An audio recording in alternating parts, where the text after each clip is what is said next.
Olá, seja muito bem-vindo ao nosso terceiro dia aqui da nossa maratona Mitos e Verdades da Suplementação Nutricional. Então, você que está chegando aqui, lembre-se de que esse encontro é exatamente para fazer todo profissional que quer, um profissional capacitado, um profissional acima da média, aquele profissional que vai fazer a diferença no mercado de trabalho. Essa é a minha missão.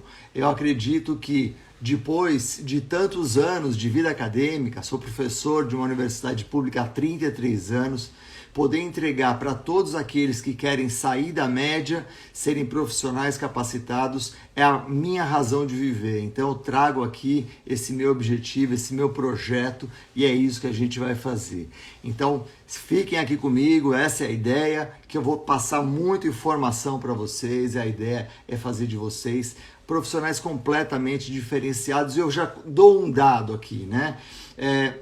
Quando nós começamos esse projeto, idealizando isso, nós fomos investigar o que era o ponto mais importante que as pessoas sentiam falta.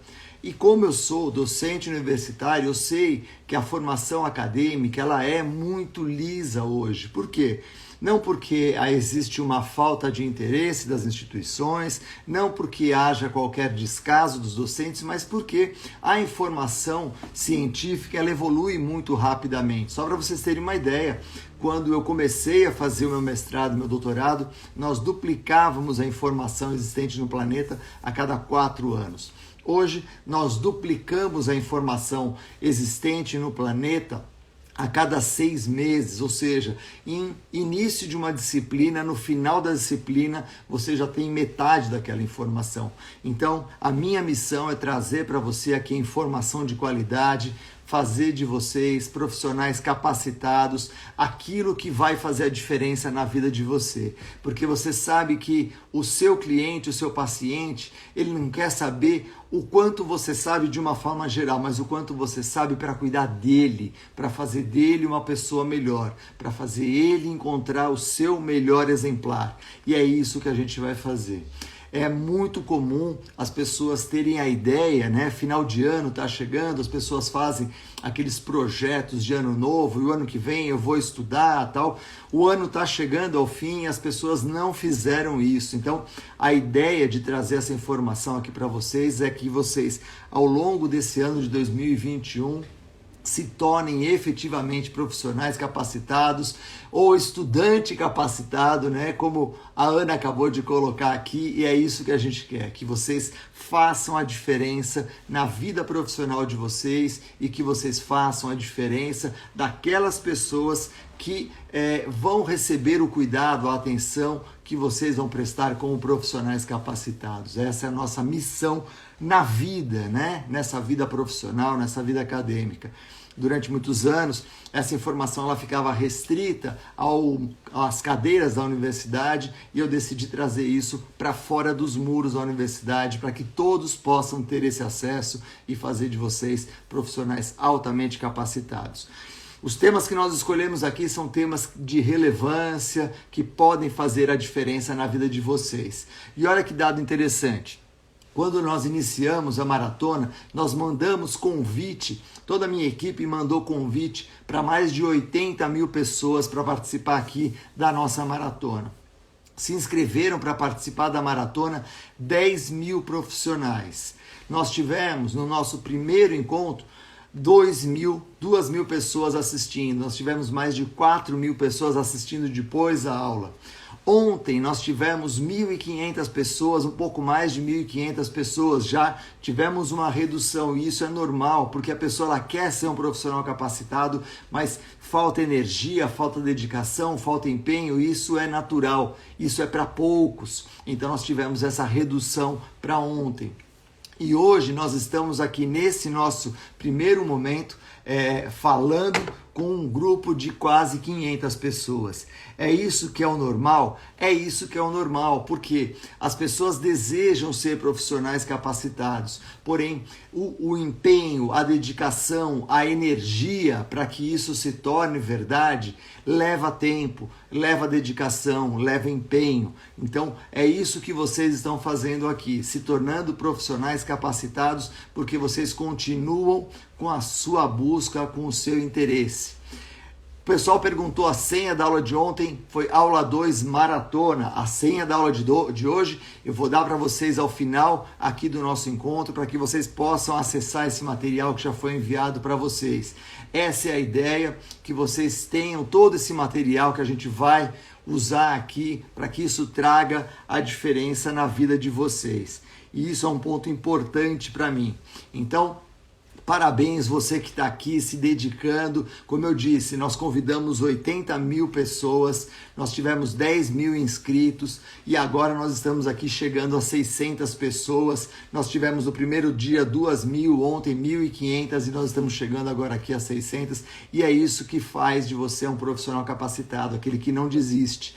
Então nós estamos dando aqui esse primeiro passo, que é o primeiro passo importante para formar profissionais de altíssima qualidade, estudante capacitado, profissional capacitado. Vamos subir a hashtag aqui, profissional capacitado, estudante capacitado. Na última mentoria nós tivemos também cliente capacitado. Vamos subir essa hashtag para chamar o pessoal para vir para cá.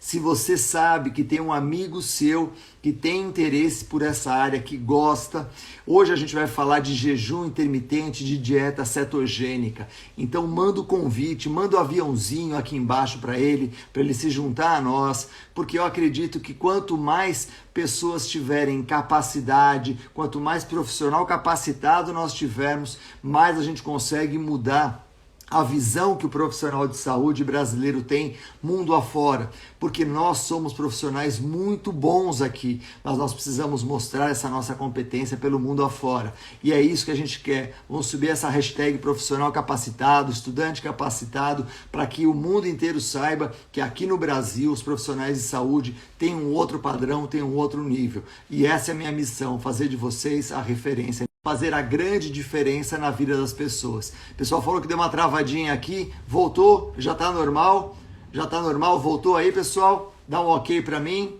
beleza, voltou, Francisca, voltou, né? Ótimo, perfeito. Então, isso acontece às vezes, é normal, né? A gente tá aqui no Instagram, isso é bem frequente. Mas só voltando, que o profissional capacitado é aquele que vai sempre atrás e a gente vai fazer a diferença na profissão de vocês, na vida de vocês, e essa é a nossa intenção aqui, tá bom? Então hoje a gente vai falar de cetogênica e de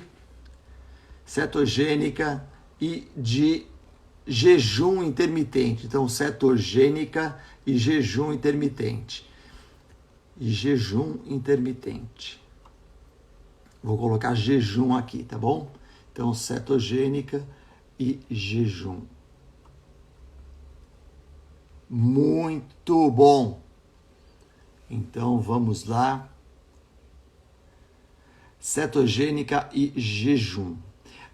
Esse dado que eu acabei de falar para vocês, da cetogênica e do jejum, é um tema muito interessante, muito embora algumas pessoas acreditem que ele seja novo, ele é um tema muito antigo e traz muita confusão para diversos profissionais. Então, se você tem um amigo, tem um conhecido que gosta também desse tema, que gosta de estudar, manda um aviãozinho, fala para ele se juntar aqui a nós, que a gente vai falar bastante desse assunto.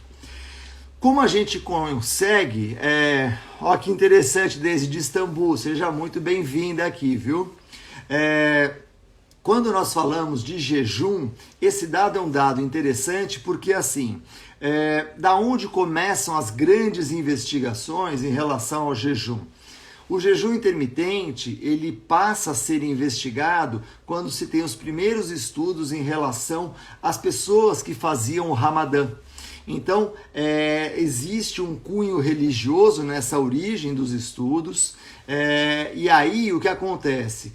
Se pega essa população, a população muçulmana que pratica o jejum, então a gente está chegando lá na Turquia, aqui em Istambul, né? Então lá na Turquia existe uma população muçulmana muito grande. Então se fazia o jejum intermitente porque se passava o dia sem se alimentar e normalmente se alimentava somente no período da noite. Então eles só podiam se alimentar à noite. E isso surge então como um interesse para boa parte de pesquisadores e um grupo de pesquisadores americanos começa a investigar o que acontece com essa população. Esse dado é um dado interessante porque eles começam a investigar que do início do Ramadã até o final, essa população sofria uma perda de peso. E aí eles começam a investigar o que acontece ao longo dessa situação, como acontece essa mudança na alimentação. Então, essa mudança ela é bem interessante e ela é investigada a partir dali. Então, esses estudos, eles começam a partir dali. Então, a gente acabou de receber um oi da Joana. A Joana está em Oxford. Joana, ela trabalhou com o Prêmio Nobel, está aqui acompanhando a gente. Seja sempre muito bem-vinda, viu, Joana? Então, esse dado é um dado muito interessante, porque mostra o seguinte, no apelo religioso, nós temos essa questão de trazer um estímulo fundamental para que essa pessoa faça uma adequação à sua alimentação. O apelo dela é um apelo totalmente religioso. E aí, aproveitando essa história do jejum, por que as pessoas elas gostam tanto do jejum, né? Por que o jejum cai bem, de uma forma geral, para boa parte da população? Nós não podemos esquecer que a nossa história cultural é uma história cultural que surge da cultura judaico-cristã. E nessa cultura judaico-cristã, nós trazemos conosco muita questão de culpa, né? Então, quando você se alimenta demais, você se sente culpado, né? Você se sente pecaminoso por conta disso. Isso é uma herança religiosa que nós temos, tá? Isso, muito embora você possa falar, mas eu não sou uma pessoa muito religiosa, tal, isso está presente na nossa alimentação. A Renatinha falou para desativar, vou desativar um pouquinho aqui os comentários, só para vocês ficarem vendo o meu rosto bonito. Fiz até a barba aqui para vocês, hoje eu troquei o paletó, coloquei um cinza, camisa rosa. Então, por que isso cai bem? Se você faz uma alimentação onde você exagerou, fazer o jejum cai como uma luva, como se fosse uma penalidade, como se fosse uma punição. Então nós conseguimos facilmente adotar isso porque você, de uma certa forma, se sente limpo daquele pecado que você cometeu, porque você pagou a pena, né? Então, na questão religiosa, isso ganha muita força. Novamente, você pode falar, mas eu não sou nada religioso, mas não importa, na nossa história de vida, a religião ela sempre esteve presente, por mais que você hoje não acredite em absolutamente nada. Então, a questão do jejum, ela cai muito bem aí. E não só isso, a gente vê hoje muita gente falando, você tem que fazer uma dieta detox. Só que, pera um pouquinho, dieta detox significa que você está intoxicado. O alimento, quando ele intoxica você requer cuidados hospitalares. Porque a intoxicação alimentar é séria, você morre por conta disso. Então, não é uma intoxicação. Daí você vai se desintoxicar comendo o quê? Né? Para tirar essa intoxicação que não aconteceu. Da onde surge também a questão das dietas detox. As dietas detox, elas surgem das clínicas de tratamentos de dependentes químicos. Porque quando você pega um indivíduo que é dependente químico, ele precisa fazer a desintoxicação daquela substância que ele é dependente. Então ele tem que ficar longe dessa substância para que o corpo dele aprenda que aquilo não faz parte dele. Porque se ele faz um consumo de uma droga constantemente, a leitura que o nosso corpo faz fisiologicamente é que aquela droga faz parte do nosso corpo. Então, no dependente químico, ele precisa desintoxicar, ou seja, ele precisa sair daquele consumo para que o corpo identifique que ele não pode usar mais aquilo, ou seja, que aquilo não faz parte da nossa fisiologia. Agora, quando você fala que você consumiu um doce, você está intoxicado, é bobagem, porque esse doce ele foi digerido, absorvido, virou glicogênio no seu corpo, não intoxicou ninguém. Você consome ali um chocolate, você não está intoxicado, você absorveu anandamida, teve a sensação de prazer, você ingeriu a gordura, foi estocada, não existe a intoxicação. Um segundo ponto importante, e faz muito sentido na nossa conversa de hoje, é a dependência por sabor. Muita gente fala, eu sou um dependente de doce, eu sou um dependente de chocolate, eu sou um dependente de alguma coisa. Não existe na psiquiatria essa caracterização da dependência por esses alimentos. Porque a dependência é um momento em que você perde a racionalidade e você faz coisas fora do que é racional para obter o que você precisa. Basta a gente lembrar, quando pega um indivíduo que é dependente de drogas, ele vende os móveis da casa, ele vende a casa, ele vende carro da família para comprar a droga. Tá? Então, isso não acontece no caso do alimento. Tá? Então, o indivíduo ele não vai vender a televisão dele para comprar chocolate, por exemplo. Então, não existe essa dependência. Existe uma relação de prazer com o consumo, que é outra história. Tá? Que aí a gente está falando de respostas hedônicas com o consumo de alimentos. O hedonismo é diferente da dependência. O hedonismo ele é identificado no sistema nervoso central, caracterizadamente duas substâncias químicas geram estímulo para o hedonismo, são elas o álcool e a gordura. São os dois elementos que têm uma relação hedônica no nosso sistema nervoso central. Isso passa a ter uma relação com o comportamento. O que acontece? Vamos supor que o seu cliente passe com você e você fale para ele, é proibido comer chocolate. Ele sai de lá, é proibido, é proibido, é proibido, é proibido. Ele fica ansioso e por algum motivo na vida dele ele foi acostumado, quando fica ansioso, comer chocolate, ele vai lá e come o chocolate. Quando ele faz isso, ele se sente culpado pelo consumo do chocolate e ele precisa alguma coisa que de imediato entregue muito prazer para ele. O que de imediato vai trazer muito prazer para ele? Outro pedaço de chocolate. Novamente se sente culpado, algo que traga muito prazer, outro pedaço de chocolate. Esse ciclo vai acontecer até que esse chocolate termine e aí ele vai ticar, fim do chocolate. E aí ele vai ter uma sensação de prazer muito grande. Então, quando nós pensamos em dependência de alimento, ela não existe, ela não acontece. Ninguém é dependente de doce, de chocolate, não existe isso. O que existe é um prazer em consumir diferentemente da dependência. Então, intoxicação alimentar é coisa séria, vai para o hospital que pode morrer. Ninguém precisa detoxificar por conta de alimentos. Da onde vem esse nome? Vem das clínicas de dependentes químicos. Segundo ponto, nós não temos dependência do alimento. Nós temos dependência de drogas. Quando o indivíduo ele é dependente, ele perde a racionalidade. Ele pode ter uma dependência por cocaína, ele pode ter uma dependência por anfetamina, ele pode ter uma dependência até pelo álcool, mas ele não tem uma dependência pelo nutriente, carboidrato, lipídio, proteína, vitaminas e minerais. Ele não tem essa dependência, tá? Então, e aí a gente começa a nossa conversa. Então, a origem da dieta cetogênica e a origem da questão do jejum surge muito em relação às questões religiosas e para provar isso para vocês eu vou colocar algumas telas que já está no material de vocês, alimentos na questão do jejum. Deu uma balançada aqui e voltou, né, pessoal? Tá tudo ok, né? Então tá bom. Quando nós temos essa relação com o jejum?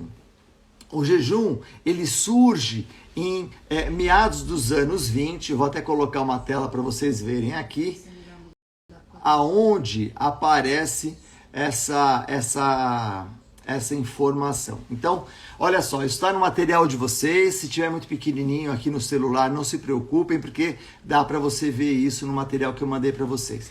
O jejum, ele surge por esse pesquisador norte-americano, Russell Wilder, que ele usou pela primeira vez essa dieta cetogênica para tratar a epilepsia nos anos 20.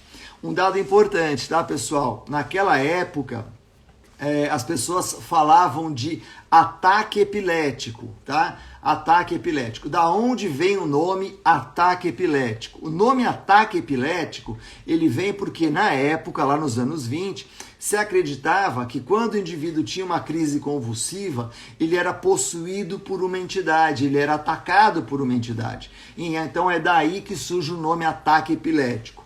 Hoje não se usa mais isso, é incorreto tecnicamente falar isso. O nome correto é crise convulsiva, tá? Então o indivíduo ele tem uma crise convulsiva.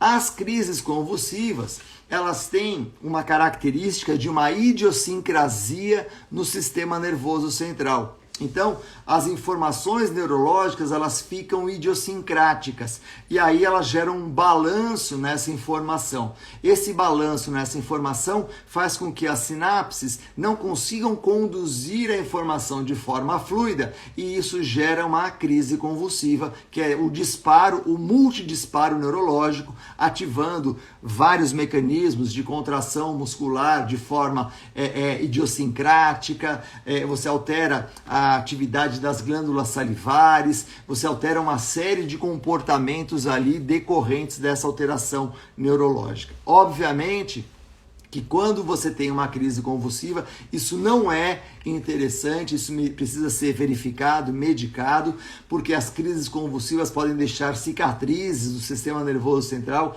e isso não é interessante. Então, quando a gente pega aqui o trabalho de Russell Wilder, o que ele faz? Ele começa a propor a restrição de alimentos que aumentem a glicemia e faz então as dietas chamadas de dieta cetogênica para tratar essa população. Qual era a ideia dele? O nosso sistema nervoso central, ele utiliza 760 quilocalorias de glicose por dia para funcionar. De novo, o nosso sistema nervoso central utiliza 760 quilocalorias de glicose por dia para funcionar.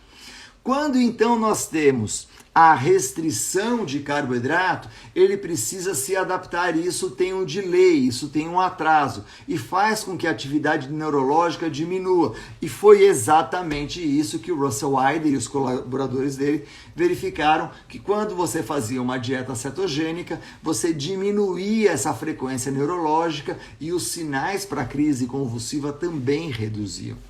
Então, os estudos começam a partir dali. Já a utilização de dieta cetogênica para redução de gordura corporal, ela é mais recente, mas é exatamente Russell Wilder que fala isso.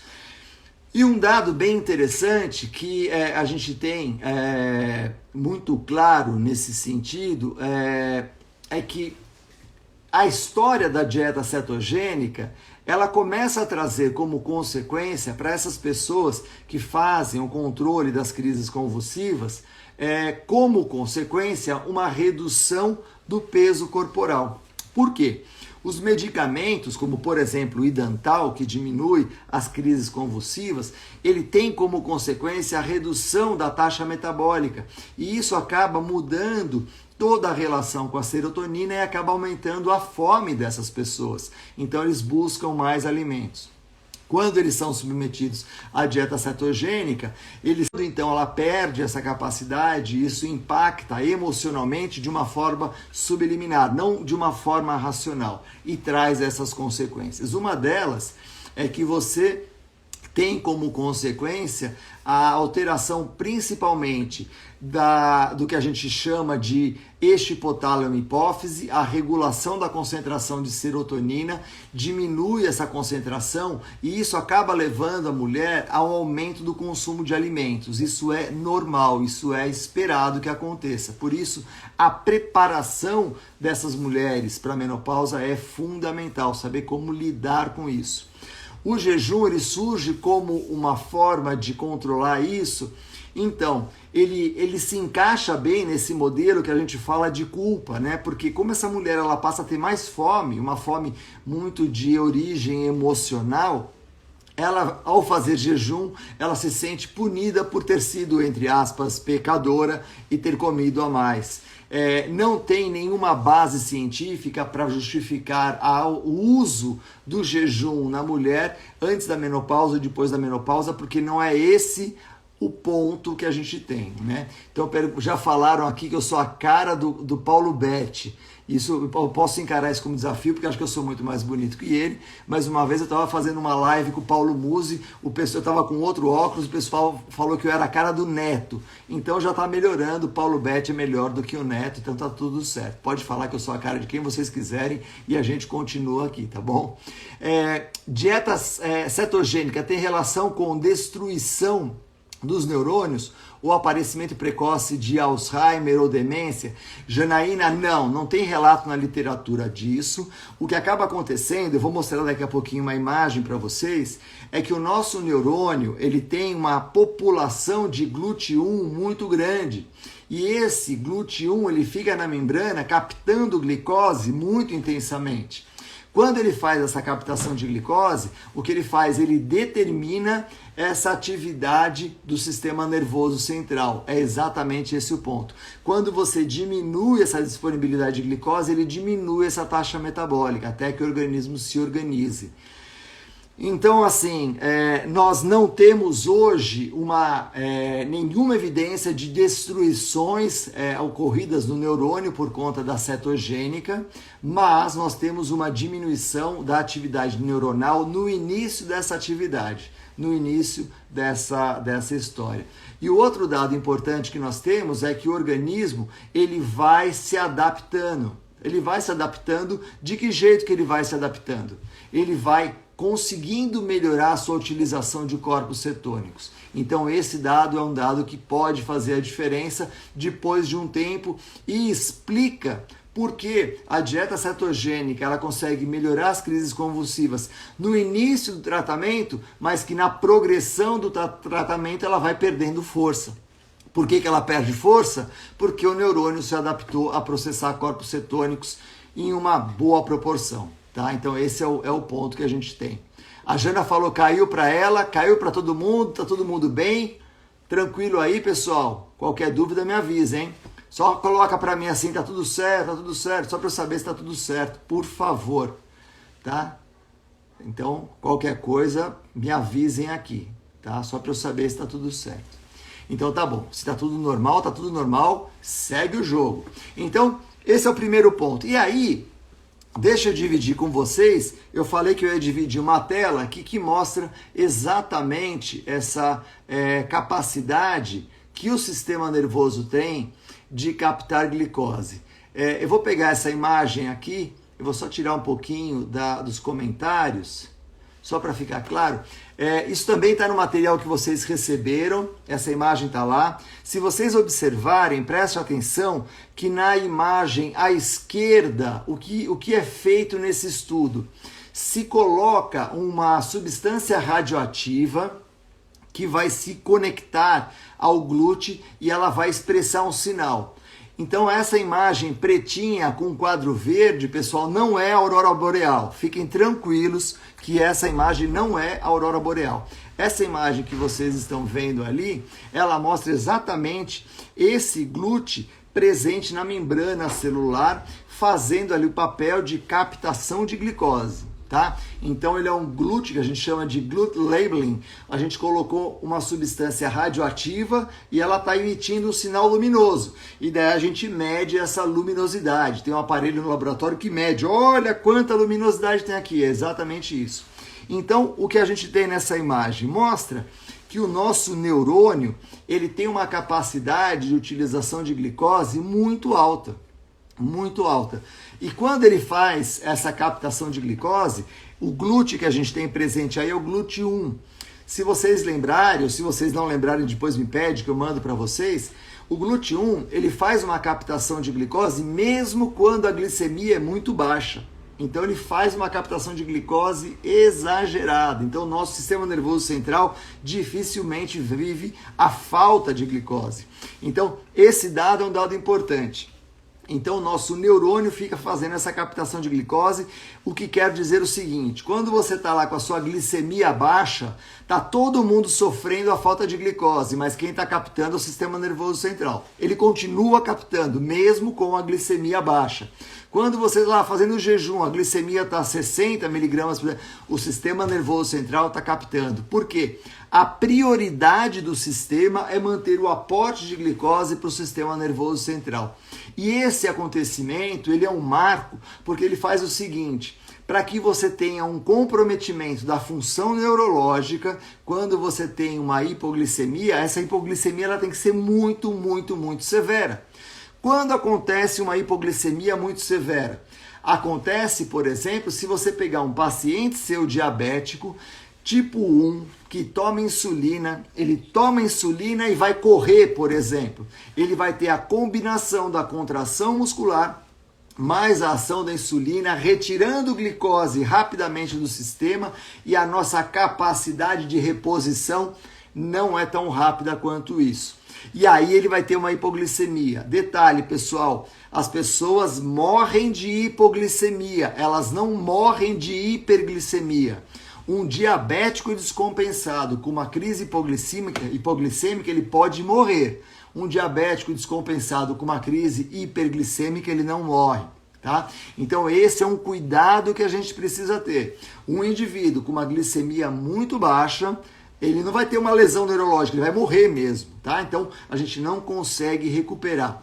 O grande cuidado que se precisa, principalmente em pacientes diabéticos, é saber a dose da insulina que ele está usando, é saber qual é a insulina que ele está usando, se é uma insulina de dose alta ou dose baixa, se é uma insulina rápida ou lenta, porque é exatamente essa insulina que vai fazer esse indivíduo correr risco ou não. Tá? Então esse dado é um dado importante. Então o sistema nervoso central ele é sempre priorizado nesse processo de captação de glicose, porque ele mantém GLUT1 na membrana.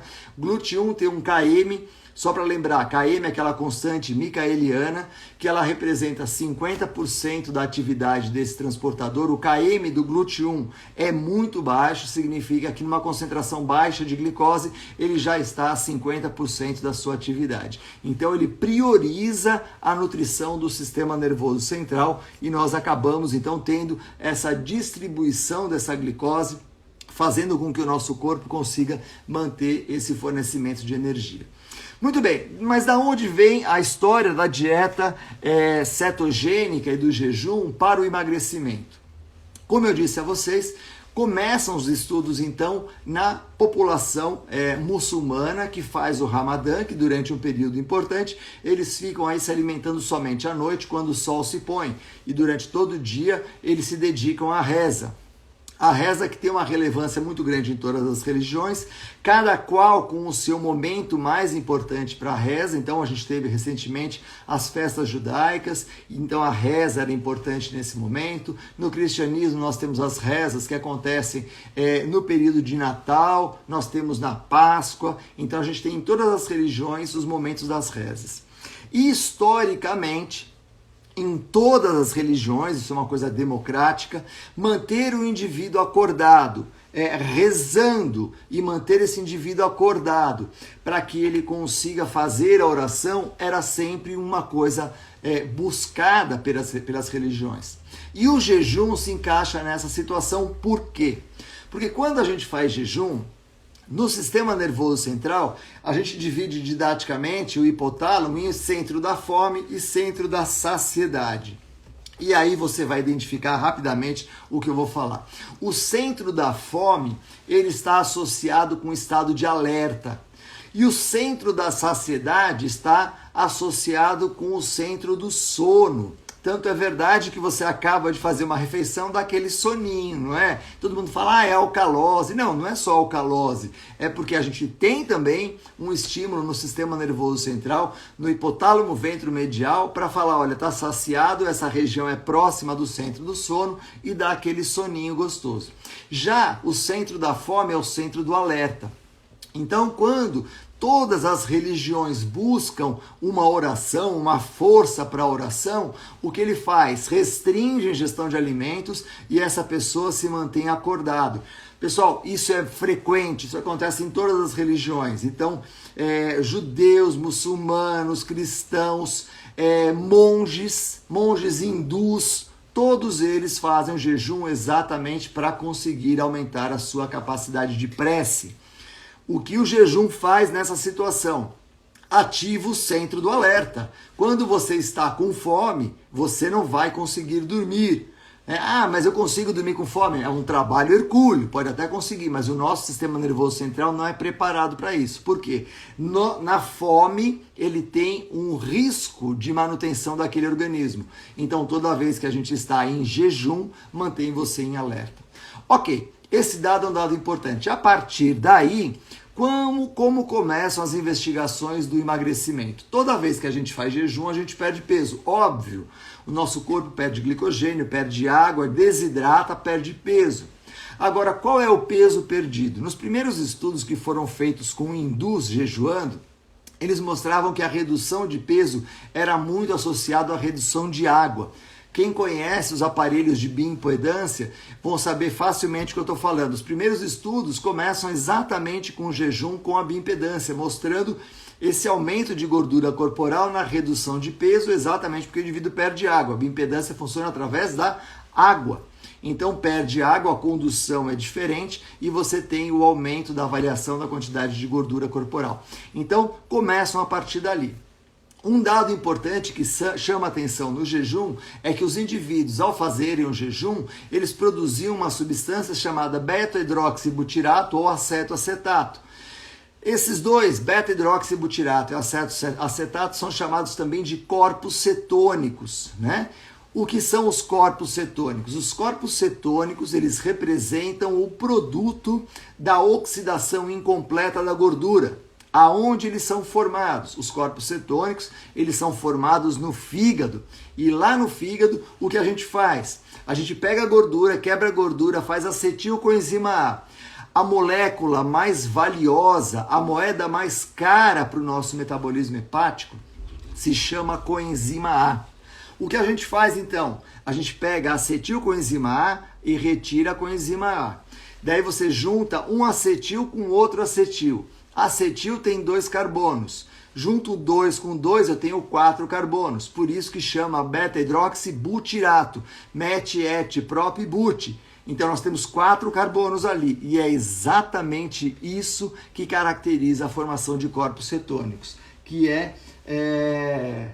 Está instável hoje. Tá bom.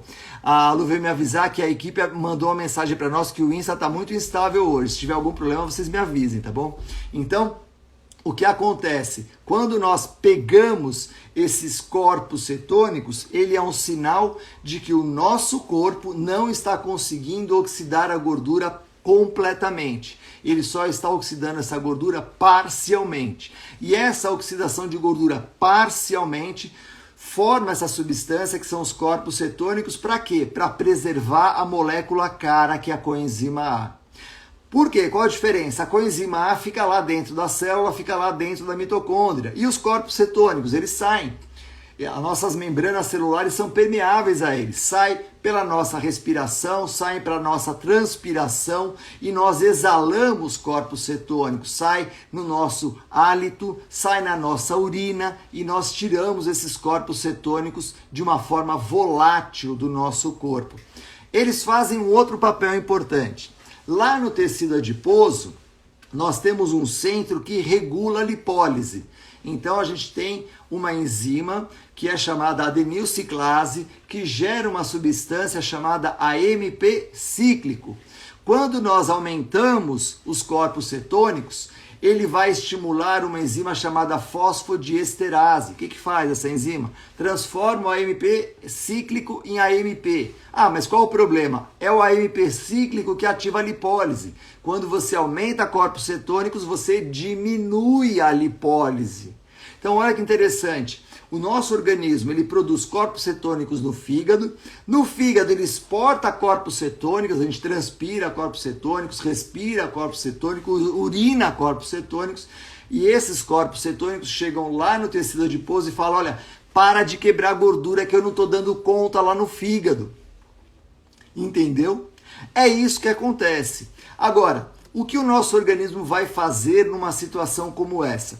A oxidação completa de gordura, ela depende de uma funcionalidade do ciclo de Krebs. E assim, pessoal, o Krebs não tem culpa. Outro dia eu falei uma coisa aqui, o pessoal, vocês daí são os adoradores do Krebs. Não é questão de gostar do Krebs ou não, mas o Krebs foi um grande cientista, ganhou o prêmio Nobel. E ele descreveu que para oxidar a gordura nós precisamos do ciclo de Krebs, que foi homenagem a ele. O ciclo que ele deu nome era ciclo dos ácidos tricarboxílicos.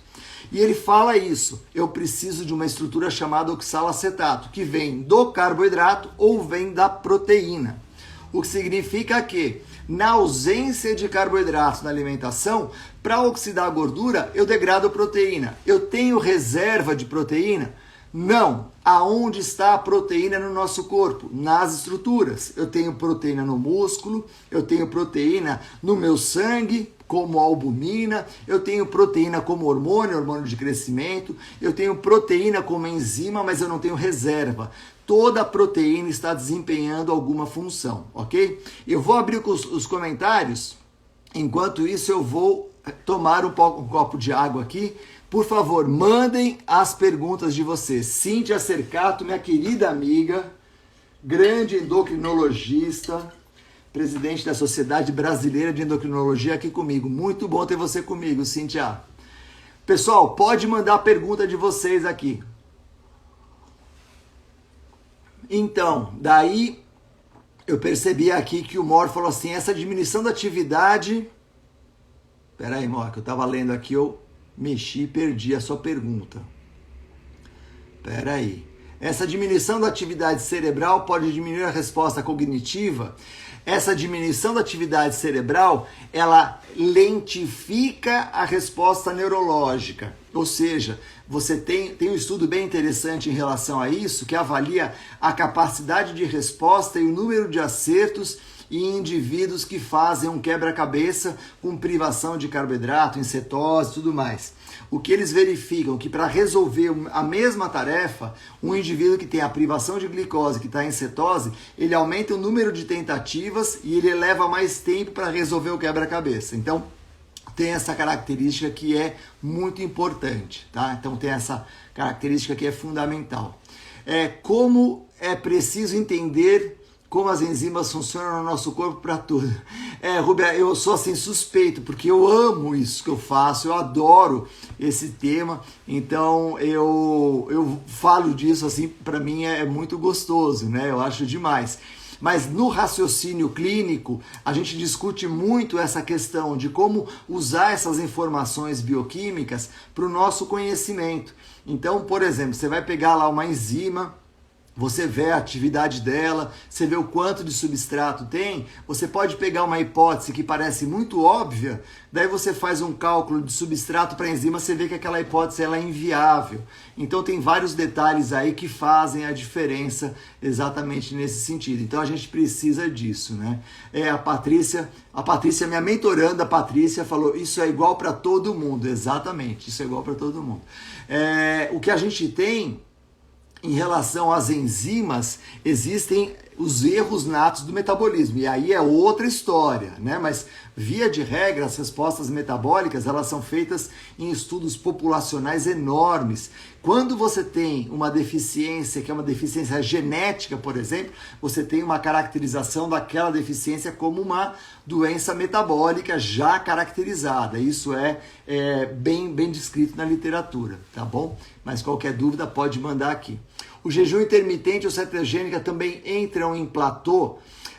Djalma, o que acontece na questão do jejum intermitente não é a questão de entrar em platô ou não, mas é que nós produzimos uma quantidade de corpos cetônicos que num determinado momento ele vai começar a comprometer o quadro de lipólise. Ele vai inibir a lipólise de uma forma muito potente. Por que ele vai inibir? Porque essa enzima que eu falei para vocês, ela fica muito fortemente estimulada.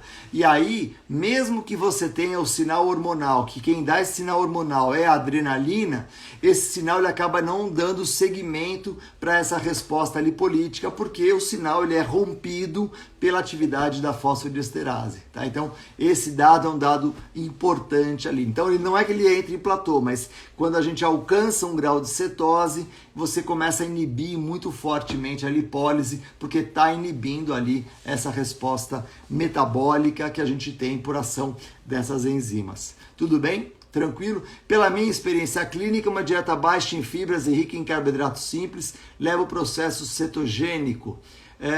Pela minha experiência clínica, uma dieta baixa em fibras e rica em carboidratos simples leva o processo cetogênico. Então, é pouco provável pelo seguinte, mesmo que você consuma uma glicose, uma sacarose, essa glicose, essa sacarose, ela fica estocada no teu fígado.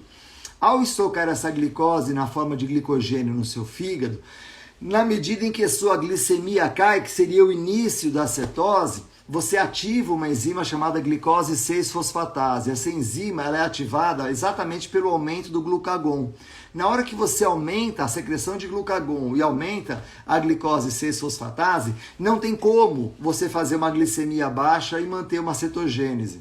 Então, você não vai conseguir isso. Para que você consiga, então, produzir uma cetose, você precisa ter ou um baixo consumo de carboidrato, ou uma grande demanda energética com uma restrição de carboidrato, ou uma isenção do consumo de carboidrato. Depende muito do metabolismo, do organismo que a gente está falando aqui. Tá? Então, esse dado é um dado importante. Daí o Império falou assim, treinar musculação em jejum.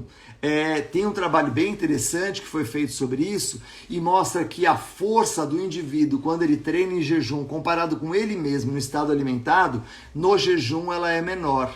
Tá? A explicação, ela poderia ser uma explicação fisiológica periférica do músculo se recuperando, ou seja, o segmento das séries, a recuperação do ATP fica lentificado, ou também uma explicação neurológica, quando você diminui a ingestão de glicose, os receptores de adenosina ficam ativados no sistema nervoso central. Na hora que você degrada o ATP, você libera a adenosina. Essa adenosina se liga aos receptores de adenosina no sistema nervoso central e dá um sinal de cansaço. Então a gente cansa mentalmente mais rápido também, mais fácil. Tá? Então esse é um dado bem importante para que a gente possa distinguir esse fenômeno que a gente está falando. Tá bom? Tudo bem? Tranquilo? Dúvidas? Perguntas? Mandem aqui, a gente vai falando. Eu vou passar mais algumas telas para vocês que são bem interessantes e elas mostram como essa regulação metabólica ela é muito bem feita, tá? É uma coisa que eu sou meio fanático por isso, então não me levem a mal. Esse gráfico aqui, vocês talvez na tela não consigam ver, mas no material de vocês ela tá bem clara, dá para ver direitinho.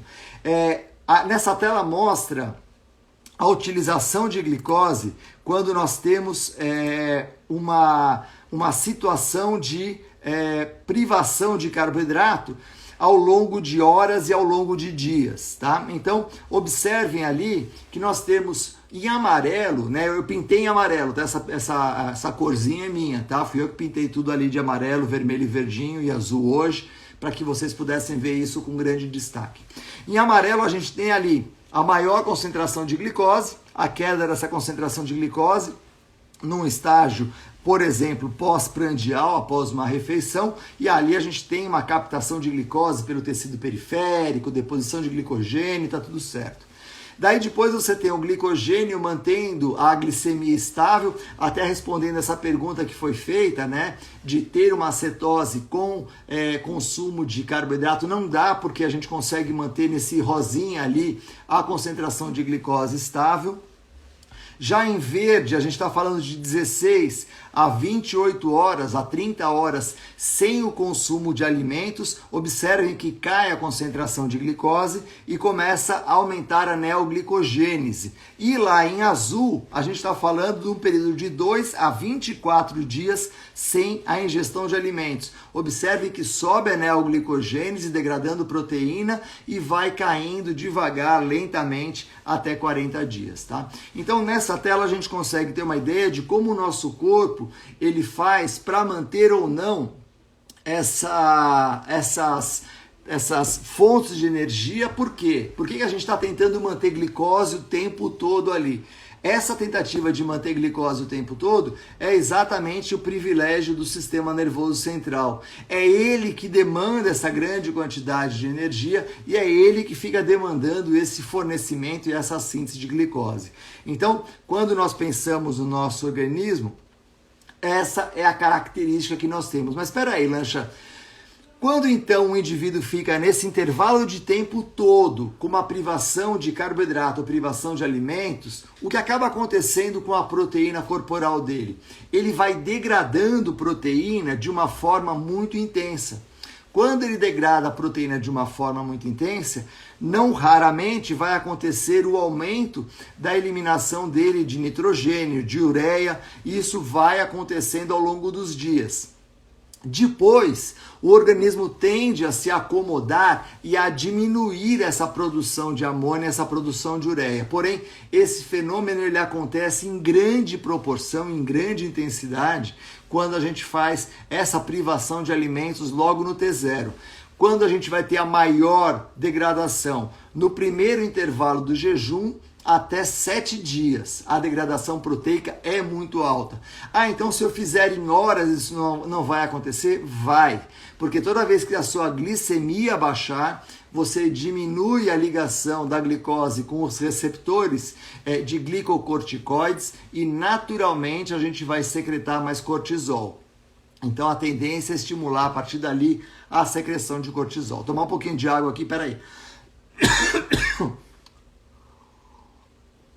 Então, esse fenômeno, ele é um fenômeno bem conhecido, que nós temos essa regulação das fontes de energia muito rapidamente.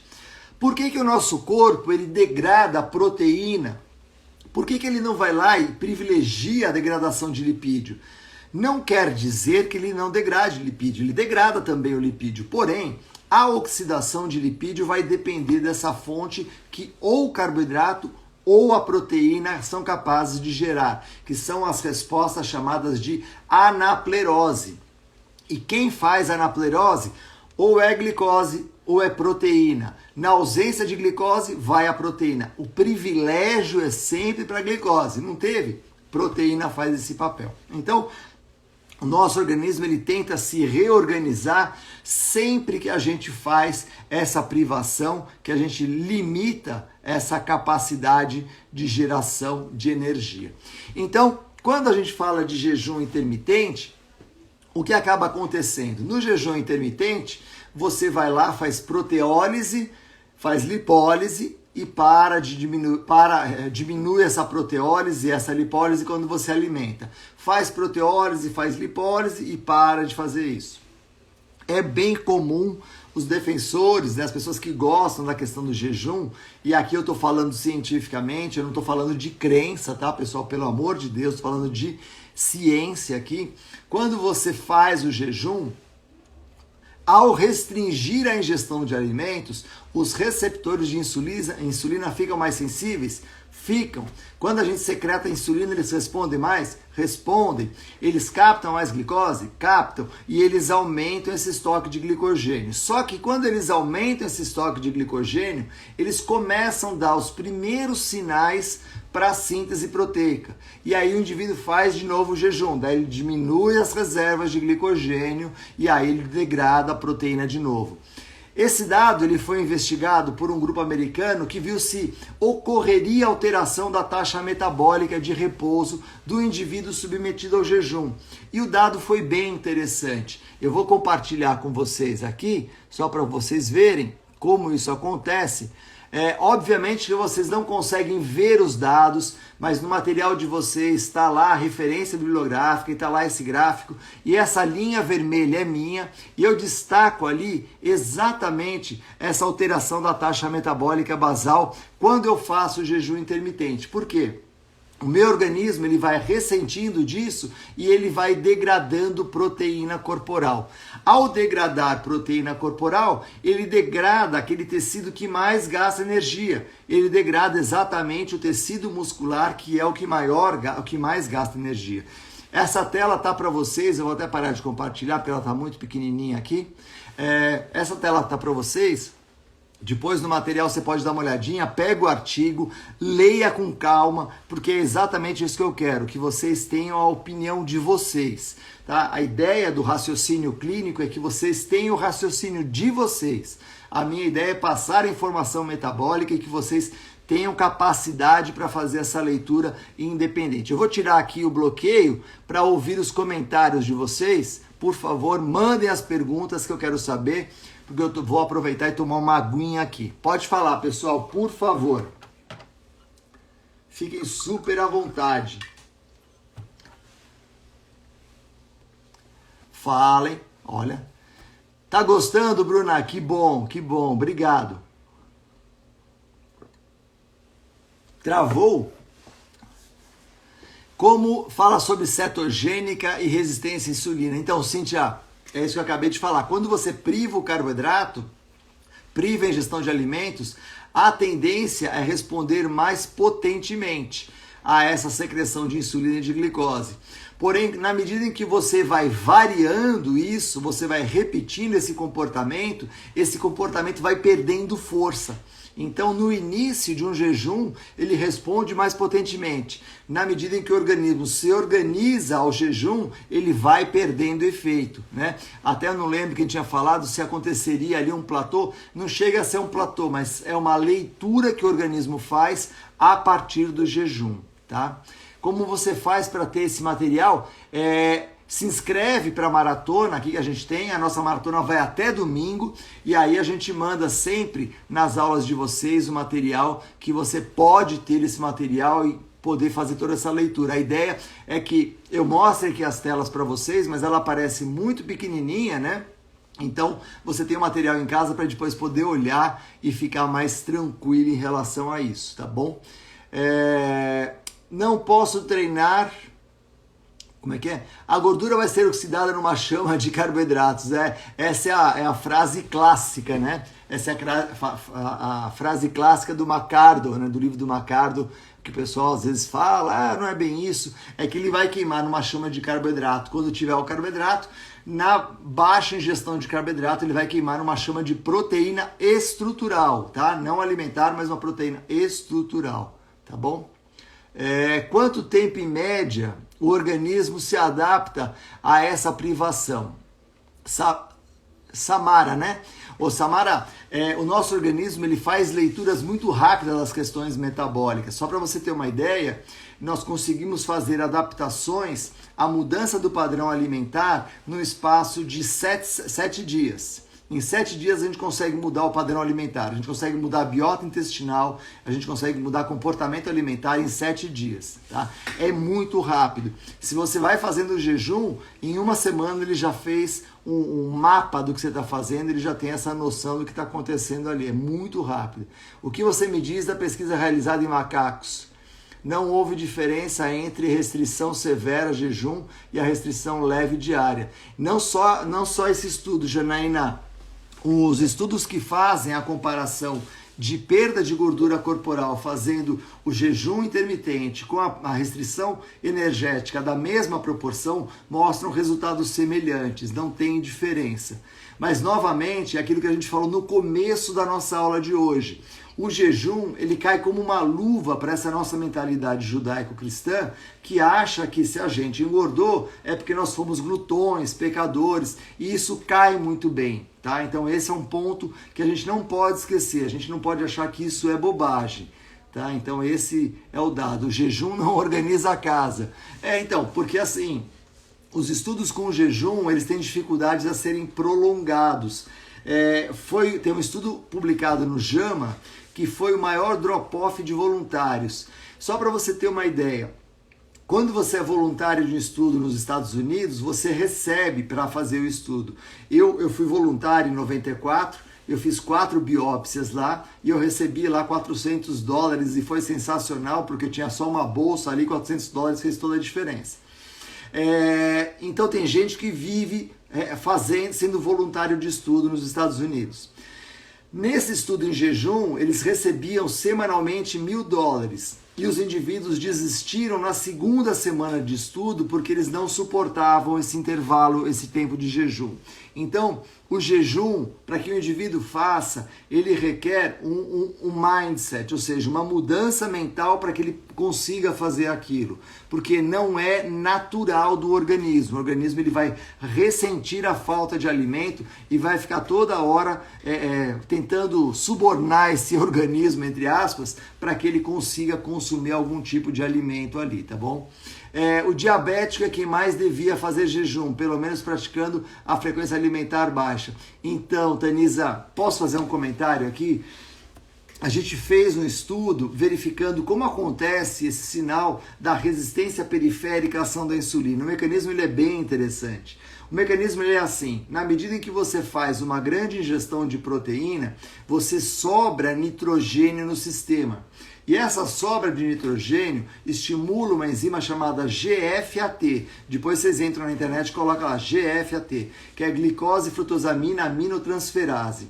Essa GFAT, ela glicosila uma parte do receptor de insulina e aí você não consegue sinalizar para ele fazer a captação de glicose. Então, eu costumo dizer isso, né? Quando a gente fala para o diabético, você tira o carboidrato, é como você matar o carteiro para não pagar a conta da luz, né? O carteiro está chegando com a sua conta da luz, você mata o carteiro. A conta não chegou, não cobraram de mim, né? A glicemia ela aumenta no indivíduo diabético como um marcador de que tem alguma coisa errada. Então, assim, tirar o carboidrato é matar o mensageiro. O que a gente precisa é entender um pouco mais do sistema, fazer um raciocínio clínico um pouco mais amplo. Por que está fazendo essa resistência periférica à ação da insulina? O que está acontecendo ali? Tá? Qual é o fenômeno que está gerando isso? Então esse dado é o dado mais importante. E aí quando você faz a leitura de que o que está fazendo isso, por exemplo, pode ser um excesso de metabolismo proteico de qualquer natureza, você entende que eu diminuindo a degradação proteica, eu diminuo o nitrogênio e eu diminuo essa glicosilação.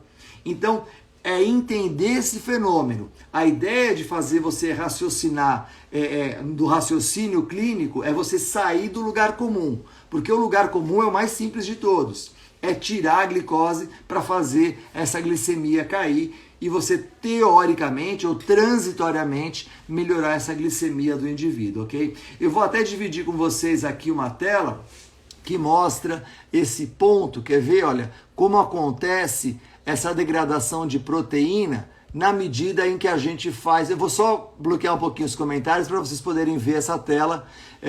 Também essa tela, ela está disponível no material de vocês conseguem ver isso com grande tranquilidade lá, mas nesse gráfico que vocês têm aí à direita, à esquerda de vocês, nós temos os dias em jejum. E essa parte marrom é a concentração de ureia. Observe que na parte mais alta que a gente tem ali é o primeiro dia de jejum. A partir daquele ponto mais alto, eu tenho até o 7º dia de jejum.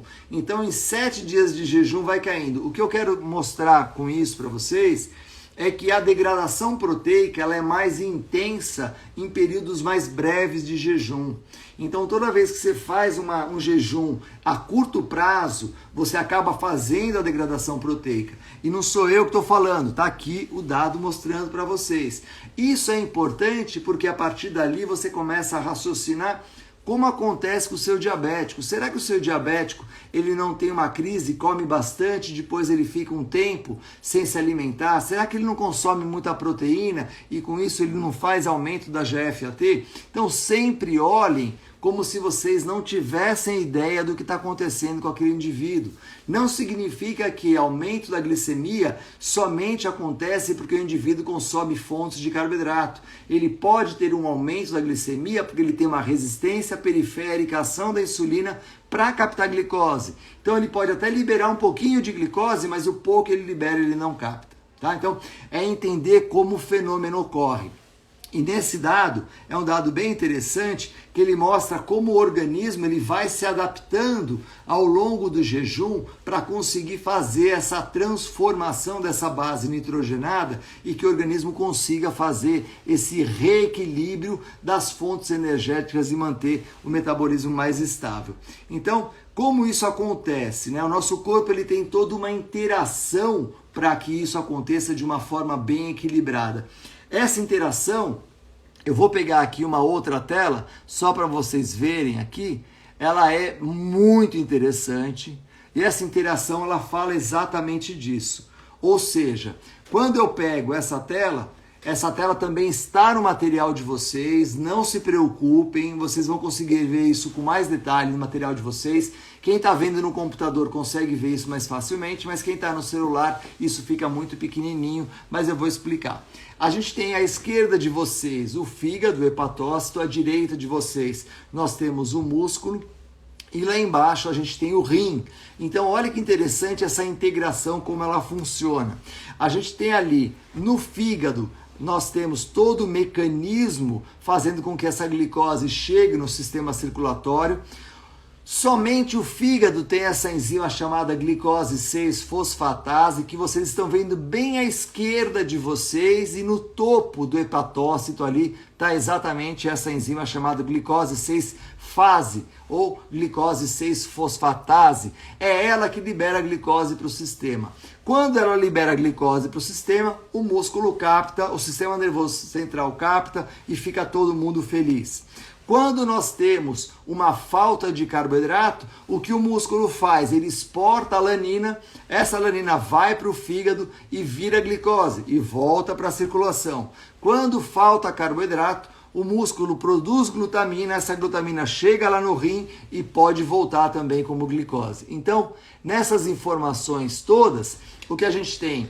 Várias são as estratégias que o nosso corpo usa para manter a glicemia estável. Quer seja por uma degradação proteica muscular, quer seja por uma degradação proteica exportando isso lá para a musculatura, são vários os fenômenos que vão fazer com que o organismo se reorganize para fazer essa síntese de glicose. Então ele tenta fazer esse ajuste a partir dali. Então quando a gente pega uma dieta cetogênica, o que você está induzindo no seu indivíduo? Você está induzindo a síntese de glicose a partir de proteína. Quando você faz uma dieta com uma privação de carboidrato, o organismo ele precisa de carboidrato. Como ele não consegue da alimentação, o que ele vai fazer? Ele vai gerar glicose. Observem que a gente não consegue gerar proteína, a gente consegue gerar carboidrato. E o que a gente faz? Degrada a proteína para esse fim. Eu vou abrir aqui os comentários para que a gente possa conversar e eu tomar um pouquinho de água aqui. Pode mandar as perguntas aqui, pessoal, por favor, fiquem super à vontade. Tomar água para não tomar bronca, né? Gostou, Estela? Que bom. Tá mudo? Tá mudo? Tá mudo? Vocês estão me ouvindo? Acho que não tá mudo, não. Não está travando. Não, tá funcionando. Vocês me matam do coração. Tem idade já, pessoal. Não faz isso comigo. Olha lá, hein? Então, e aí, olha que interessante a pergunta da Patrícia. LDL alto pode ter relação com resistência à insulina? Então, o LDL alto não necessariamente. Por quê?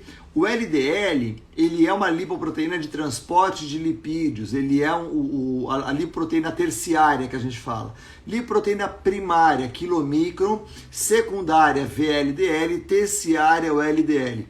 O LDL, ele tem uma vida média no nosso corpo de aproximadamente 8 horas. E é por isso que você faz um jejum de 12 para fazer colesterol total e frações. Então, assim, quando você pega e vai fazer esse exame e o seu LDL dá alto, é sinal que você não está conseguindo retirar esse LDL do sistema. Tá? Então a explicação para isso é bem interessante. Esse LDL ele vai circular. Na aula de ontem a gente colocou um esqueminha bem interessante, que é do livro do Rui, tá no material de vocês e dá para você ver exatamente essa lipoproteína circulando ali. Ela vai circulando, ela vai perdendo lipídio de uma forma bem interessante. Tá? Treinamento intervalado é comprometido no jejum intermitente? O treinamento intervalado, que vai acontecer é que a intensidade mais alta fica mais baixa, porque você não vai conseguir fazer essa intensidade elevada. A história do jejum intermitente no treinamento foi uma ideia bem interessante. Vou contar para vocês. Foram 2 pesquisadores australianos que eu conheço, tenho uma relação muito boa com eles, que é a Louise Burke e o John Hawley. O John Hawley, ele é o marido da Louise Burke, e eles tinham na ideia a estratégia de fazer o Training Low Competing High. Qual que era a ideia? Fazer o indivíduo treinar com pouco carboidrato e competir com muito carboidrato. A ideia era bem interessante pelo seguinte: quando você faz uma privação de carboidrato, você aumenta o estímulo para a biogênese mitocondrial. O que é a biogênese mitocondrial? É o aumento das organelas mitocondriais dentro da célula muscular. Eu perguntei se vocês sabiam o que era biogênese mitocondrial, 47% das pessoas não sabiam. A biogênese é um processo que toda vez que você treina o indivíduo, ele produz mais mitocôndrias, ele aumenta a capacidade oxidativa dele, tá? Então o Joe Hawley e a Louise Burke, eles queriam exatamente montar uma estratégia para ver se conseguia aumentar o número e tamanho de mitocôndrias. Eles até conseguiram, só que a mitocôndria, ela tem uma característica bem interessante. A mitocôndria, ela tem a crista mitocondrial e ela tem as invaginações mitocondriais. Eles conseguiram, nesse trabalho, aumentar as cristas mitocondriais, mas eles não conseguiram aumentar as invaginações mitocondriais, mostrando que você conseguiria melhorar, por exemplo, um sistema de transporte de elétrons que acontecem na crista, mas você não conseguiria aumentar a oxidação que acontece no interior da mitocôndria.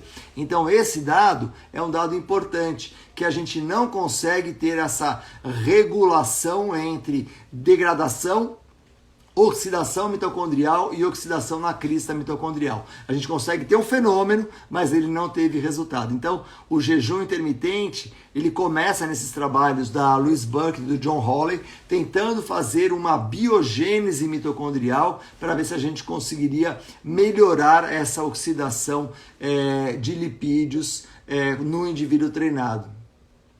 Lancha, você recomenda jejum em algum caso específico ou doenças metabólicas? Luiz, olha só, a gente não tem hoje na literatura uma consistência para que a gente consiga falar que para essa situação o jejum ele é recomendado. Ele foi estudado muito pelo grupo australiano, pelo pessoal da Holanda também, para tentar fazer essa biogênese mitocondrial. Hoje a gente não tem mais esse resultado. Ele começou a ser estudado lá em 1960, quando o pessoal chamado o grupo do Bergstrom fez isso para aumentar as reservas de glicogênio. Só que também eu já fiz essa manobra metabólica de ficar 3 dias com privação de carboidrato e depois tentar aumentar as reservas de glicogênio. Ela é bem interessante, porém, quando você priva de carboidrato o indivíduo, você deprime o sistema imune. Então ele fica muito mais suscetível a infecções oportunistas. Fazendo essa manobra próximo de uma prova, o que acaba acontecendo é que você vai ficar mais suscetível a uma gripe, um resfriado e pode não fazer a prova. A Simone perguntou aqui: VO2 eleva mais rapidamente no treinamento aeróbio glicolítico. Um dado importante, mas assim, o VO2 máximo, o consumo máximo de oxigênio, ele varia muito pouco ao longo da nossa vida.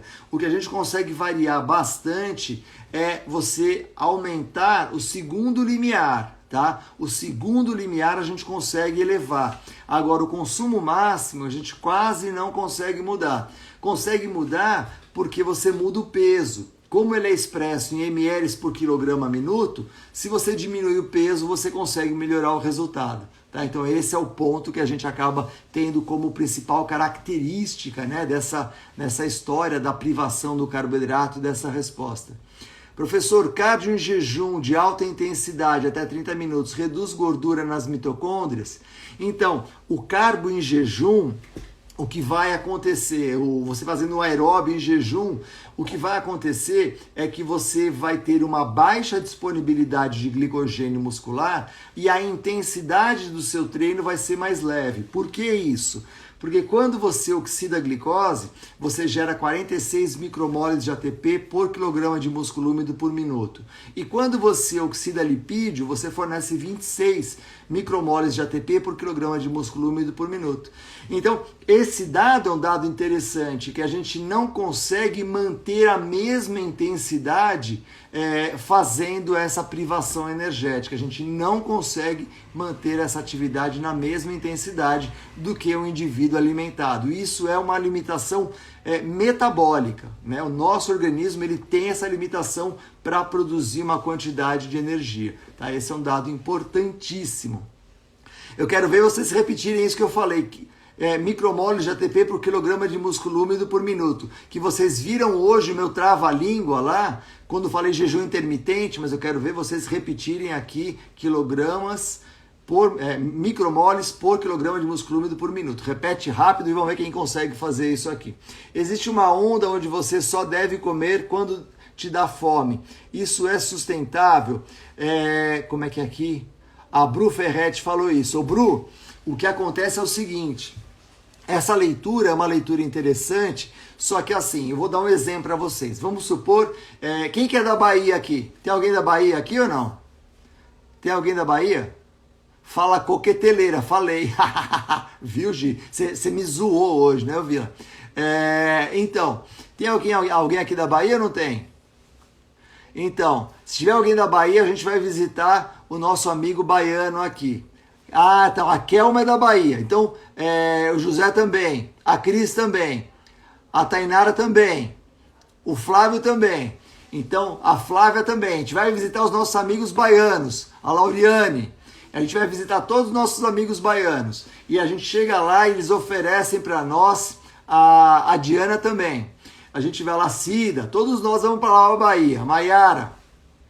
E a gente chega lá. E aí a Fernanda oferece para nós um acarajé da Dinha, que está competindo com a Dinda lá em Salvador para ver quem faz o melhor acarajé. Mandei bem ou não? Então, daí a gente vai lá e come esse acarajé com vatapá e camarão.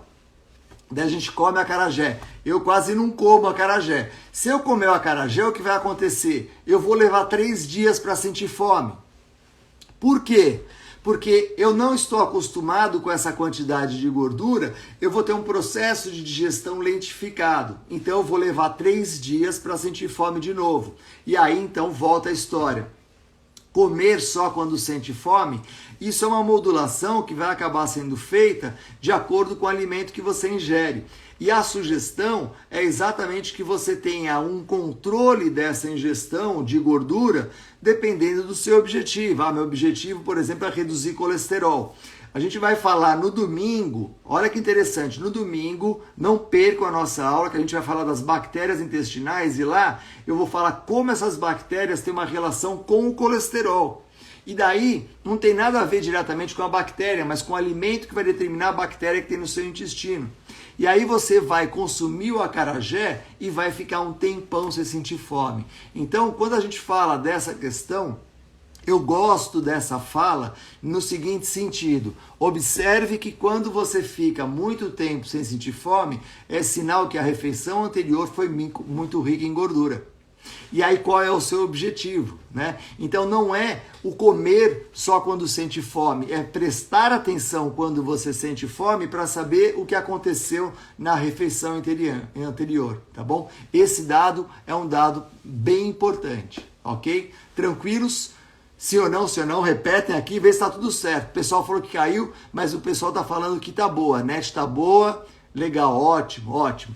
Então, esse dado é um dado bem relevante para nós.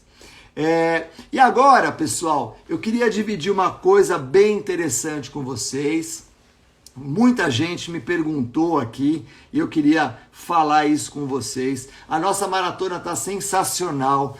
Eu recebi tantas mensagens, mas tantas mensagens falando assim, Lancha, eu já estou aplicando isso no meu dia seguinte, eu assisto a aula no dia seguinte, eu já estou aplicando, é isso mesmo que eu quero, porque quando a gente fala em transformar vocês em profissionais capacitados, é isso que a gente quer, que você pegue a informação e possa aplicar no dia seguinte. Então isso para mim ele é a razão da minha vida, né? É exatamente fazer com que vocês possam aplicar essa informação, uma informação científica, no dia seguinte de vocês.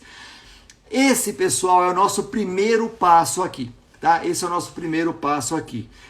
Por quê? Porque o aprendizado ele não para, né? A gente não para de estudar. Eu dou aula há 33 anos e a Lu pergunta até hoje para mim, mas você vai estudar de novo essa aula? Eu falo, vou. Todo dia eu estudo todas as minhas aulas, eu adoro fazer isso. Toda aula que eu vou dar eu estudo. Por quê? Porque o aprendizado ele é contínuo. E aí qual foi a ideia? Já contando para vocês, a gente desenvolveu a mentoria que é exatamente um acompanhamento contínuo dos profissionais de saúde. É exatamente essa a ideia. Quando a gente pensa em poder ajudar vocês, é exatamente ter um programa de acompanhamento onde eu fique próximo de vocês. E eu recebi muita gente perguntando, Lancha, como é que é essa mentoria? A mentoria, a gente tem vários mentorandos aqui que eles não me deixam mentir sozinhos. Se eu falar alguma mentira, vocês podem me corrigir, meus mentorandos. A mentoria ela é assim, vocês vão ter 26 aulas gravadas e nós vamos ter 8 encontros presenciais de 2 horas. Nesses encontros, o que a gente fala? A gente discute caso clínico, as dúvidas de vocês.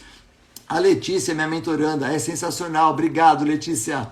E aí vocês trazem as dúvidas de vocês e a gente vai discutindo exatamente isso. Então, isso que é a mentoria. A mentoria ela é um programa de acompanhamento criado para fazer com que você, profissional de saúde, nutricionista, estudante de nutrição, médico, farmacêutico, todos que têm interesse nessa área da suplementação nutricional possam desenvolver essa habilidade de pegar o suplemento e entregar isso com qualidade para o seu cliente, porque é isso que vai fazer o seu cliente ser fiel a você. Você vai fidelizar o seu cliente quando você entregar o resultado que ele espera do acompanhamento que você faz. E a mentoria tem esse objetivo, tem essa proposta. Então, a gente vai ter a segunda turma da mentoria, a gente faz poucas mentorias ao ano, com poucas pessoas, porque é essa coisa muito próxima que a gente quer e a gente vai estar muito próximo fazendo isso. Esse é o nosso principal objetivo aqui. Tá? Então, a ideia é estar muito perto de vocês. O Marcos está falando aqui, né? Então, também os meus mentorandos estão aqui corroborando o que eu estou falando, né? Então, o que é essa ideia, né? De que muito da informação da suplementação nutricional, ela muda dinamicamente, ela muda ao longo do dia, ela muda ao longo do tempo, porque a informação científica está muito rápida hoje. E a ideia é deixar vocês sempre na ponta dos cascos para isso. Então, a gente vai apresentar essa mentoria para vocês. Essa mentoria ela vai começar agora em outubro, então quem tiver interesse, a gente vai abrir uma lista VIP para que vocês recebam a informação privilegiada para fazerem as suas inscrições. Por quê? Porque os 30 primeiros inscritos vão receber na sua casa um livro autografado por mim, na sua casa, em qualquer lugar do planeta. A gente mandou livro, para vocês terem uma ideia, para o Japão, para Londres, na última turma, a gente manda aonde você estiver, a gente manda o livro autografado, tá? Então os 30 primeiros têm isso. Todo o material dos mentorandos fica disponíveis por 2 anos, tá? Por 2 anos os nossos mentorandos têm esse material disponível. O que eu quero dizer com isso? Para a turma de vocês, para a turma 2, eu atualizei uma aula de cálculo de gasto calórico. A turma 1 também já teve acesso, eles já viram essa aula, tá? Eu vou fazer uma nova aula, que é um tema diferente, depois eu vou contar para vocês, que vai ser para a próxima turma, se ela acontecer, que vocês também terão acesso. Então, ao longo dos anos, toda vez que a gente atualizar o material, vocês têm acesso ao material novo que a gente está produzindo. Valentim, meu amigo querido, que bom ter você aqui comigo. E além disso, o que a gente vai fazer? Para os primeiros 200 inscritos,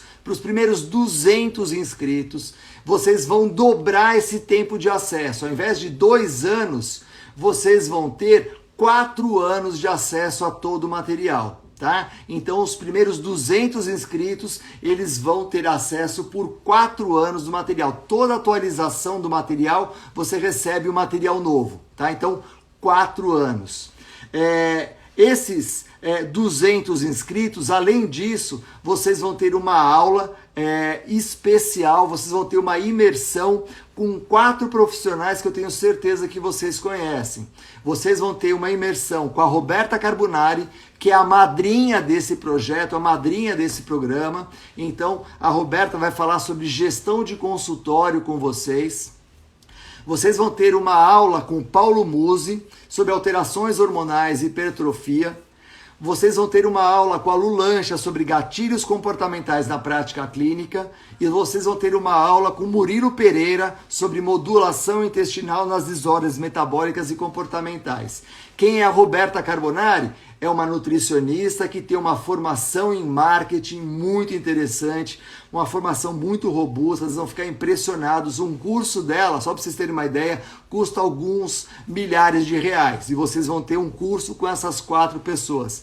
O Paulo é um médico ortopedista, especialista em medicina esportiva, tem um grande conhecimento da parte de suplementação nutricional e vai falar das alterações hormonais e hipertrofia. A Lu é professora de educação física, nutricionista, com doutorado no ICB da USP, com pós-doutorado na França, e vai falar para vocês os gatilhos comportamentais. E o Murilo Pereira é nutricionista, com mestrado na Universidade Federal de Santa Catarina, que está trabalhando somente com a questão da modulação intestinal. Então, os 200 primeiros terão 4 anos de acesso ao material, terão também, além disso, terão também, além disso, os 4 anos, essa imersão de 8 horas com esses profissionais que eu acabei de falar para vocês, tá? E esse dado é o dado mais interessante. Por isso que eu quero que vocês tenham essa clareza e façam a sua inscrição ali para que vocês recebam a informação de abertura desse nosso plano de venda na domingo. Quando nós terminarmos a aula, 10 minutos antes, vocês vão receber o link para fazer o acesso à mentoria. Por quê? Porque daí você tem mais chance de ficar entre os 30 e os 200 primeiros. E é essa a ideia, ou seja, a ideia é que com a gente, nessa nossa maratona, a gente está dando o primeiro passo. E se você quer efetivamente ser um profissional capacitado, você quer sair da média, você vai fazer essa mentoria comigo, eu vou te acompanhar não só por esse período, mas pelos 4 anos que vocês estarão conectados comigo. O pessoal da mentoria está aqui, a gente tem trocas até hoje no nosso canal exclusivo do WhatsApp. Então, pessoal, não esqueçam, faça a sua inscrição no link da bio para serem a lista VIP, receberem essa informação em primeira mão. Os que estiverem no primeiro sinal ali, né? Vou avisar vocês antes, e daí os 30 primeiros recebem o livro autografado em casa, os 200 primeiros recebem 4 anos de acesso ao material, mais a imersão com a Roberta Carbonari, Paulo Musi, Lu Lancha e Murilo Pereira. Só essa imersão aqui vale muito mais até do que a própria mentoria, e você vai ter tudo isso junto. Então, super obrigado. Domingo a gente vai falar de saúde intestinal. Domingo a gente vai falar um pouco mais da mentoria. Se vocês tiverem qualquer dúvida, pode mandar aqui para mim que a gente vai conversando. Super obrigado por vocês estarem aqui comigo. Chamem um amigo de vocês aqui no aviãozinho para ele saber mais sobre isso e a gente vai juntos aqui falar sobre esse tema, tá bom? A senha da nossa aula de hoje. Eu estava esquecendo a senha da nossa aula de hoje. Mentoria chegando. Mentoria chegando, tá? Então, mentoria chegando. Nós tivemos a presença da Patrícia, da Ana Patrícia, lá de Portugal. Prazer estar com vocês aqui. Sempre bom, pessoal de Portugal, Angola. A gente está em todos os lugares desse mundo. Muito legal estar com vocês aqui. Pessoal, super boa noite. Eu tenho... tem mais uma coisa aqui que a Luciana chegou correndo aqui.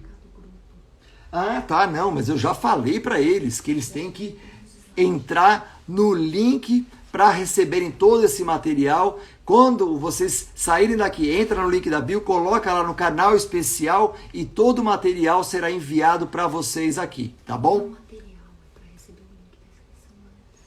Já falei isso para eles, que vocês vão receber essa informação para inscrição antes, tá bom? Então façam lá a sua inscrição, não esqueçam disso. Pessoal, boa noite, obrigado, hein? Então domingo estaremos juntos de novo. Profissional capacitado não desiste. O Margarete, já falei a senha, é mentoria chegando. Não esquece, mentoria chegando, tá bom? Beijo, pessoal. Tchau, boa noite.